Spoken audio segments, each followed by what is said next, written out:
also want to thank Doug King and Teresa King for keeping the flame alive of the Dave Parker 39 Foundation. Our annual golf outing would be successful without Teresa managing every detail and Doug. You've been such a wonderful and confident person to Pops and such a critical part of pushing us all forward and finding a cure for Parkinson's disease. We ain't there yet, but we're going to get there one day.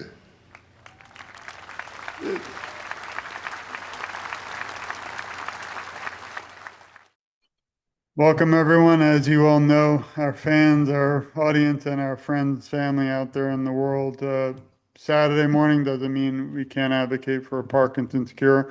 This is 24/7. Today we have a really, really special guest. But before we get to that, I want to welcome everyone back to another episode of All-Star PD Sportscast. This is a show with my incredible brother here in advocacy, Tim. Welcome, Tim. And here we discuss the world of sports and slowing the progression of Parkinson's disease. Sometimes and more frequently, we've had some incredible, really not just legends, but now also officially Hall of Famers. And today we're going to focus again on baseball because, as you all know, just because we cover a sport doesn't mean we need to move on. We still have so many more legends and greats to discuss. So I wanted to again welcome you, Tim.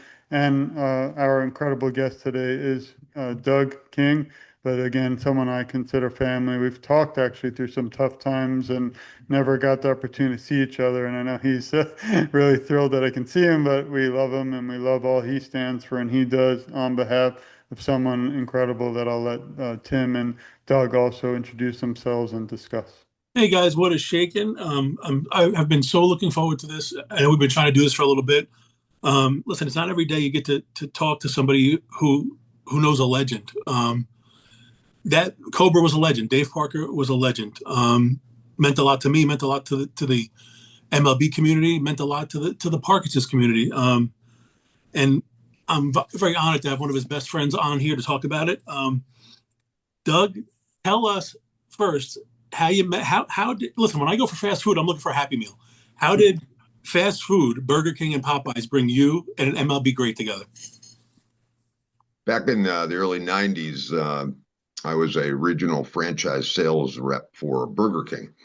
And Dave, and one of our plans was to try and involve retiring Major League Baseball players, NFL players, et cetera, into becoming franchisees. Hank Aaron was a franchisee of Arby's when I was there, and I got the opportunity to meet him one time.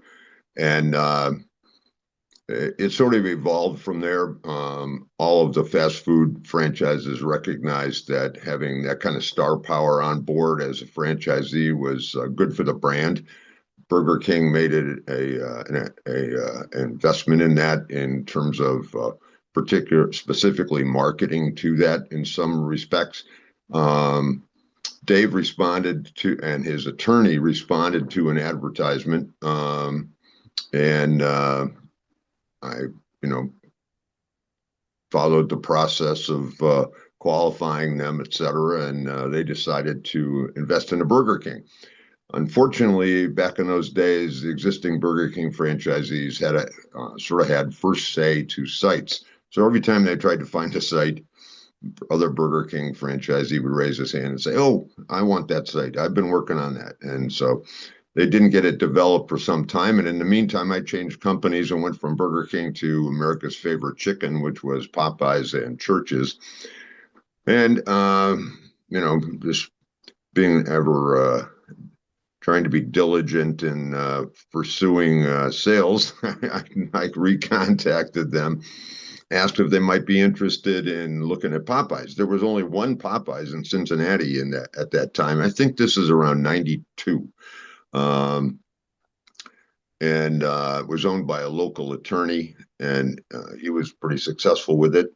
They spoke to him. They spoke to some other franchisees and proceeded to do a three-store Popeyes development deal, which they did build and operate for, I don't know, 15, 20 years, something like that, before they sold them. So, and the attorney who was originally going to be one of Dave's partners, I don't think was ever actually a partner in it. But Dave and his wife, Kelly, ran those successfully for a number of years. Yeah, I know George is, we're going to get into he has a question about the foundation and we're going to get into that. But I got to ask you one thing. I watched, listen, long overdue that this man is inducted into the Hall of Fame. It's amazing. Absolutely. It took. But I can't, I watched it. I had tears in my eyes watching Dave Jr. do the speech, but he actually thanked you. So he didn't just thank you because you found him a Popeyes location. You became very good friends with this man. Give us a little bit about how that transpired.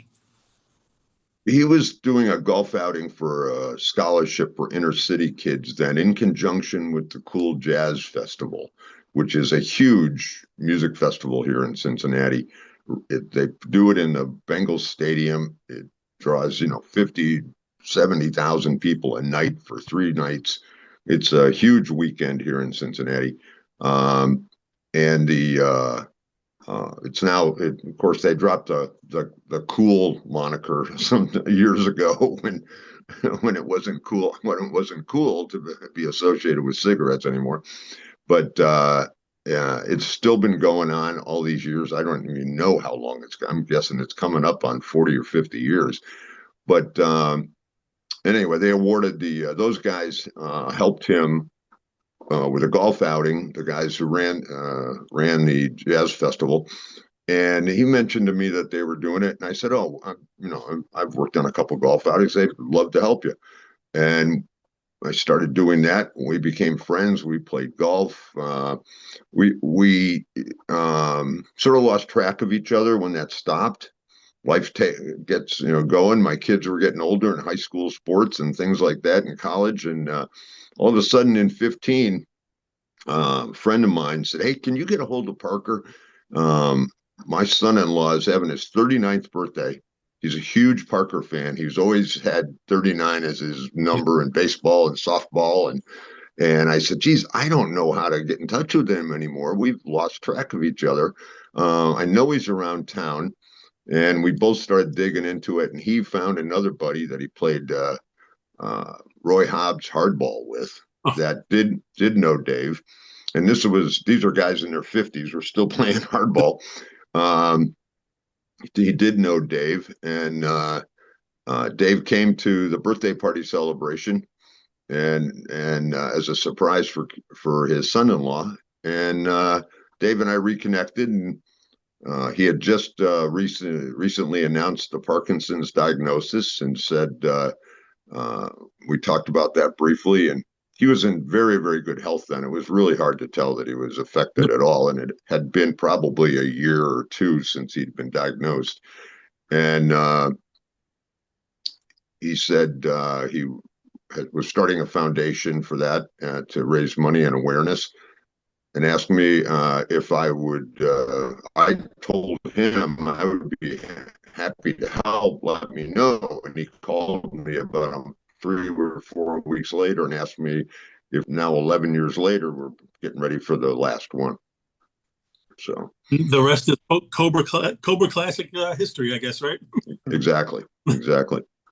Well, I want to thank you for the background, and now like I said, we need to add a drum roll, but something very important to all of us here, and hopefully all of you listening, is something that now is a legacy, but also we can still help and support not just Doug, his work, but also Mr. Parker, their family, and everyone out there dealing with Parkinson's. Maybe you could, Doug, touch a little bit on the foundation. I don't know how active you'll be after now, but we want to still make sure that he's never forgotten because of Parkinson's, and give hope to so many out there that through amazing foundations like yourself, we're still raising money around the world to help research in Mr. Parker's memory, but also to find a cure someday. So I'll scroll a little, but maybe you could talk a little bit about, the mission, the history, and, maybe the future plans. Sure. It's interesting. Everybody knows David for what a great baseball player he was, but he was really a very he was a wonderful person on top of it. But in addition, sometimes you think, do guys in that kind of world, do they really have an understanding of what it takes to manage a family that's suffering with debilitating effects of a disease like Parkinson's. And right away, at the very beginning, Dave, and I don't know how much Kelly had to do with this, but I'm guessing she had quite a bit. They wanted to make all the information they could available to the caregivers as well as the patients. And everybody who is affected by any type of disease like this, condition like this, knows that the caregiver is working harder than the patient. And we started out right away with our focus on not only providing information for patients, but making sure that we did as much as we could for the caretakers and the caregiver. And that's in our mission. And we've tried to continue to do that. Whenever we've had our educational events, we've had information there for caregivers, as well as the people with the Parkinson's. And we've just really tried to make that a focus, and understanding how that affects the entire family, not just the one suffering. I appreciate all that you all did and still do in the past, present, and future, because, Tim might likely agree, but there are some individuals, obviously they want to live private life, which is no problem, it's reasonable. But those who stand up like Mr. Parker, like yourself, and really, in a way, fight back means the world to so many. I'm going to still scroll a little bit. I want to send it to Tim for some follow-up questions on the foundation. Well, Doug touched upon something very important. I agree. I think a lot of people know Dave Parker as Cobra, as a 7-time All-Star, as a 2-time National League batting champion, as a 78 most valuable player. But I got to tell you, what always got me was some of the backstories I read. I mean, they used to call him Pop, because it was almost like he was a caretaker before caretakers existed. Like, he took care of the Eric Davises of the world, the Barry Larkins I mean, guys that became Hall of Famers, the Gary Sheffields, the Darryl Strawberries.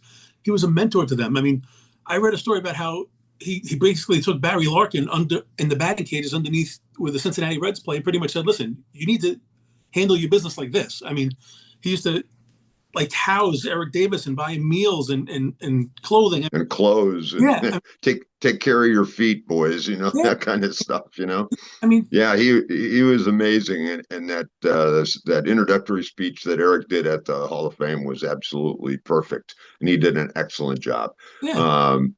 And that was Dave. And Sheffield says it, Vaughn says it. I mean, so I was I think we've all heard the story that supposedly that when he got to the A's, La Russa said, and La Russa was there. La Russa came in for the funeral too, with he and Dave Stewart, which was very, very nice for them to travel all the way in for that. But La Russa told him, "I don't care if you can still hit. I want you to be a mentor in the locker room." Quote. That's paraphrased, but and he did that, and he did it everywhere he went. And from the Pirates at the early stages, when after Clemente passed and he got the job, he took Stargell's role as he grew older, and Stargell retired. And it was just amazing that so little about that is understood or known by the greater public out there. That's why I think it's important. I mean, I know we're into sports and we're talking baseball and legends, but a lot of people need to know that side of Dave Parker. I mean, a lot of people know him almost like in a Pete Rose sense, like what in the world has taken so long for this man to be into the Hall of Fame? It's ridiculous at this point. But the person, he, truly amazing. If you see some of the backstories, like what you're talking about, Doug, you need to do a deeper dive into this man's life and what he meant to so many people. And this might be a little bit of a weird question, but you know him better than most. What would a Dave Parker say to somebody today who just got diagnosed with Parkinson's? Well, he was always a fighter, and as he says there in that some words from Dave, he always focused on, what do I need to do to be successful? What do I need to do to fight the disease? And he did that for a long, long time. And I think that's the message he would give to someone who just got diagnosed. Do the exercises, you know, listen to the doctors, uh, don't give up, keep fighting. Um, my personal experience has been that the more the more that people continue to do the exercises and do all the stuff that the therapists and the doctors suggest, they can fight off the progression of the effects of PD. Um, and I'm sure your experience has probably been very similar. Yeah. You know, everybody's manifests the effects differently, and for some people it's slow, for other people it's quickly. But the harder they fight, the harder they work. I think it has to help. It has to help. And Doug, I was curious what the hope is now for the foundation. Also, everyone, please go to DaveParker39Foundation.com. We'll share the link so you don't have to write it down now, but please support them, donate, and help us ensure that Dave Parker is never forgotten, because as Doug knows, we'll never allow that. So, are there any events or what's the plan? I know it's still kind of early. And also on top of that, maybe we'll go back to Tim in a moment, but did Mr. Parker ever talk to you about the Hall of Fame, and how would he have felt knowing now that he is, I had the honor for Reggie Jackson as a kid to go to, I'm from Brooklyn, New York, so I've been one time to Cooperstown. It's definitely, as a child or adult, just life changing. So maybe you could touch on both of those. Well, for one thing, the foundation will continue, and we'll look for other income streams, other ways to raise money. Almost all the we're all non we're all nonprofit. Of course, we're nonprofit. We're all volunteer. It's Kelly and myself and my wife and a number of volunteers that step in when we've got a function and we need activities taken care of. But for the most part, the planning part of it is Kelly and I, and we will find another way other than a golf outing. A golf outing is a lot of work, and we're all getting older. But we'll find another way to continue to generate funds. And all of our funds, since we are all volunteers, we have very limited overhead, no salaries. So all of our funds go directly to the University of Cincinnati Gardner Neuroscience Institute, which a family here in town, the Gardners, donated multi millions. I think the initial investment was $13 million to honor their family members who had suffered from Parkinson's. And over the last 10 years, the Gardner Neuroscience Institute has become a world-class research and treatment facility. So it's just amazing we have that right here. Dave was treated there. He did advertising for him. His doctors are there. It's just a super facility for all neurodegenerative diseases, and we'll continue to try and help them and raise money as best we can, other than the golf outing. So. Thanks. Dan, did he mention anything about the Hall of Fame over the years? Oh, I'm sorry. Yeah. Well, he always, when it came up, he always had a comment. He didn't understand. I mean, I think he did understand. There were some sports writers who held his indiscretions of the 80s, 70s, and 80s against him. And I think if you've ever read his book, the opening foreword by him is just terrific in acknowledging his mistakes and what he should have been doing at that time, as opposed to being in court with that. But he knew he was a Hall of Famer. He knew his statistics were Hall of Fame worthy. He knew his play, his attitude, his on-field presence, and in his mind, I think he was always a Hall of Famer. And I think that for the bulk of baseball fans, he was always a Hall of Famer, long before they finally got around to inducting him last weekend. And let me tell you, that was quite an event. It was Quite beautiful. an event. Yeah. And D2 did an unbelievable job with that speech. He was just excellent. And by the way, Dad looks I'm just sorry. like he looks just like him. No, he does, doesn't he? Yeah. Yeah. It's a spitting image. Well, thank you. I'm going to send it now to Tim for some follow-up, and we're going to wrap up soon. But again, everyone, please support all that Doug still continues to do with the Dave Parker and all the incredible work that they're doing at the foundation. What I will say, and just wrapping up on my side, again, I can't thank Doug enough for being here and sharing some stories of such a great man and a true Hall of Famer. It's about time he's there. Listen, like I said, anybody who gets thanked in Dave Parker's Hall of Fame speech, isn't just an event coordinator. That's a lifelong friend, and we appreciate him coming on. I always like to leave the show with some famous quotes. Of course, I had to pick two today from Mr. Dave Parker. The first one is, "When the leaves turn brown, I'll be wearing the batting crown." This man did not lack for confidence. He knew how good he was. And this is the one that somebody asked him about after he got diagnosed with Parkinson's. And he said, "It's like a 3-2 count in the ninth inning, and you need that run. I've always been the man, and I'm still going to be the man." When you have this degenerative disease, you get beat down. I've been in there. I've been in the hole. I've been in the corner where you don't think anything's going to drag you out. You need to get a little bit of that. I'll call it, I'll trademark it today, Cobra confidence with this disease. You got to know that better days are ahead and to not give up and stop fighting. You can never stop fighting. I really appreciate that. And the comments, I always say it's tough to follow up after Tim's words of wisdom. But Doug, yes, thanks for joining us today. I hope we can do this more as long as we all continue to share this. Everyone out there listening also, and Mr. Parker will live on. Again, the Dave Parker Foundation, DaveParker39Foundation.com. Something new we've been doing is we just released a book recently on sports, exercise, slowing the progression of Parkinson's. And anyone who purchases it today or watching this, please put Dave Parker in the shipping and name, and we'll donate all the proceeds to Dave Parker Foundation and to all the work that Doug is still doing.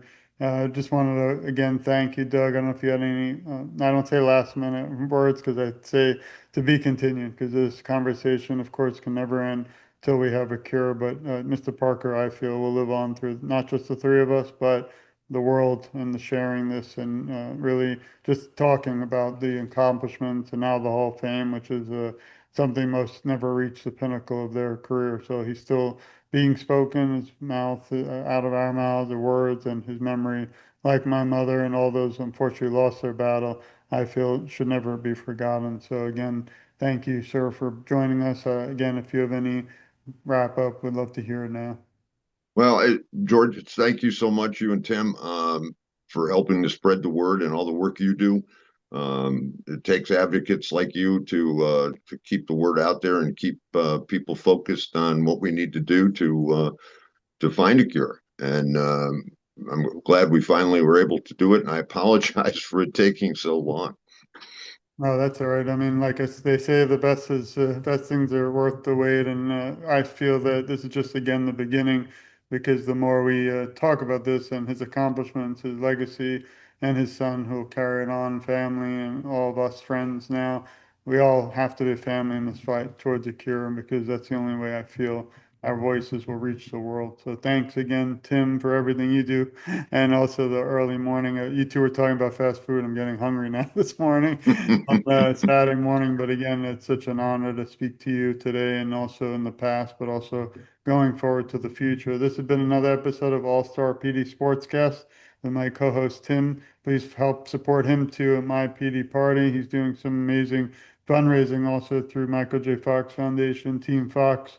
This show discusses the world of sports, slowing the progression of Parkinson's, and hopefully we'll be able to go live actually next month, September, at Washington at the Capitol. Where I don't know if Doug, but we've been both invited. On really an honor and dream and an inspiration to be at the Capitol to talk about and help reach the legislators. And I hope everyone listening will now literally just sit down for a minute, email, call, and contact your legislators, because we need everyone to explain how important research is today. We've had a lot of researchers on different shows and things, but it's really all of you listening who keep this going and really inspire me to keep going, because fortunately we can't bring Mr. Parker and my mother back, but I feel even just today, if we reach one person, they now know and will never forget us, and also help those battling today, like my brother here, Tim. So thanks, everyone. Thank you. It's been an honor, beautiful show, and so many more to come because we have more sports to cover and so many more legends out there still battling, but also some that unfortunately we lost that we have to remember. Thanks again, Doug. Thanks, Tim. We love you all. See you Thank soon. you. Thank you. Also wanted me to leave everyone with this poem that he wrote, that he gave me a long time ago. And he said if he ever made it here to read it. So that's what I'm about to do.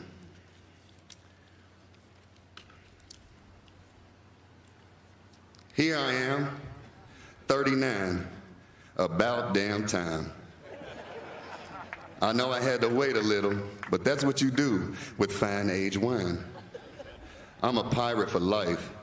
Wouldn't have it no other way. That was my family. Even though I didn't go on parade day, I love y'all. The Bucks own my heart because those 2 championships I got, y'all played in the first part. I'm in the hall now. You can't take that away. That statue better look good. You know I got a pretty face. Top tier athlete, fashion icon, sex symbol.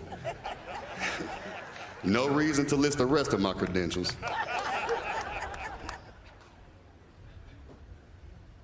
I'm him, period, the Cobra. Known for my rocket arm, and I will run any catcher over. To my friends, families, I love y'all. Thanks for staying by my side. I told y'all Cooperstown would be my last ride. So the Star of Day will be in the sky tonight. Watch it glow. But I didn't lie. On my documentary, I told you I wouldn't show. Thank you.